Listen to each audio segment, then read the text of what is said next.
বছরের পর বছর ভয়াবহ খরায় পুড়ছিল ইরান, ফেটে চৌচির হওয়া হ্রদ আর পানিশূন্য বাঁধ ছিল দেশটির নিয়মিত দৃশ্য।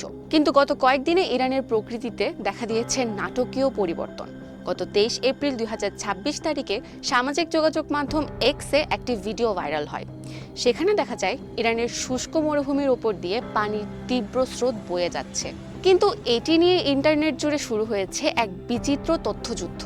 সোশ্যাল মিডিয়ায় ইরান ঘেঁষা বিভিন্ন অ্যাকাউন্ট থেকে দাবি করা হচ্ছে এই বৃষ্টি মোটেও স্বাভাবিক নয়। তাদের দাবি, সম্প্রতি যুদ্ধে ইরান যখন পারস্য উপসাগরীয় অঞ্চলে থাকা আমেরিকার রাডার ব্যবস্থা এবং ইসরায়েলের ওয়েদার ইঞ্জিনিয়ারিং মেশিন ধ্বংস করে দিয়েছে, ঠিক তারপরেই ইরানে মেঘ ঢুকতে শুরু করেছে।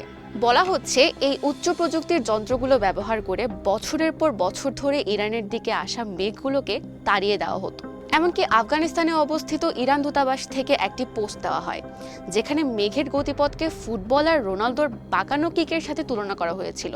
যদিও সমালোচনার মুখে পড়ে সেই পোস্টটি সরিয়ে নেওয়া হয়। এখন প্রশ্ন হলো, আদতেই কি মেঘ চুরি করা বা বৃষ্টি আটকে দেওয়া সম্ভব? সামাজিক যোগাযোগ মাধ্যমে অনেকেই এই ঘটনাকে আলোচিত হার্প ষড়যন্ত্র তত্ত্বের সঙ্গে মেলাচ্ছেন।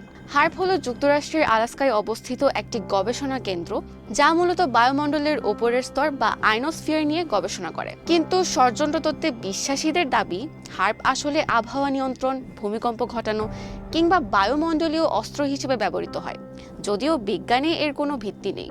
দাবি করা হচ্ছে 18টি আবহাওয়া রাডার ধ্বংস করার পর পশ্চিমের ওয়েদার ইঞ্জিনিয়ারিং ব্যর্থ হয়েছে।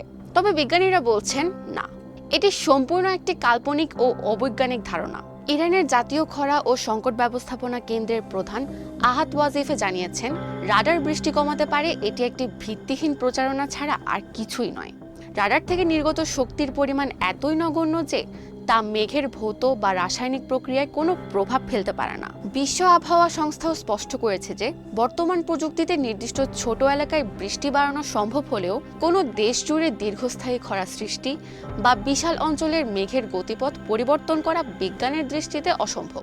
বিশেষজ্ঞরা বলছেন, ইরানের বর্তমানের এই বৃষ্টি ও ঠান্ডা আবহাওয়ার পেছনে কাজ করছে এল নিনো এবং লা নিনার মতো প্রাকৃতিক আবহাওয়া বিন্যাস। দীর্ঘ সময় ধরে অত্যাধিক গরমের পর বায়ুমণ্ডলে সৃষ্ট নিম্নচাপের ফলেই এই মেঘ ও বৃষ্টি তৈরি হয়েছে। যদিও ক্লাউড সিডিং এর মাধ্যমে নির্দিষ্ট ছোট এলাকায় বৃষ্টি বাড়ানো সম্ভব, কিন্তু পুরো দেশ জুড়ে দীর্ঘস্থায়ী খরা সৃষ্টি বিজ্ঞানের দৃষ্টিতে এখনও এক বিশাল চ্যালেঞ্জ। এই আবহাওয়া যুদ্ধ এবং রহস্যময় রাডার নিয়ে আপনার কি মনে হয়? মন্তব্য জানান আমাদের কমেন্ট বক্সে। আর আন্তর্জাতিক রাজনীতির এমন সব বিশ্লেষণধর্মী ভিডিও পেতে ভিজিট করুন ঢাকাস্ট্রিম.net, ফলো করুন ঢাকা স্ট্রিম ফেসবুক পেজ এবং সাবস্ক্রাইব করুন ঢাকা স্ট্রিম ইউটিউব চ্যানেলে।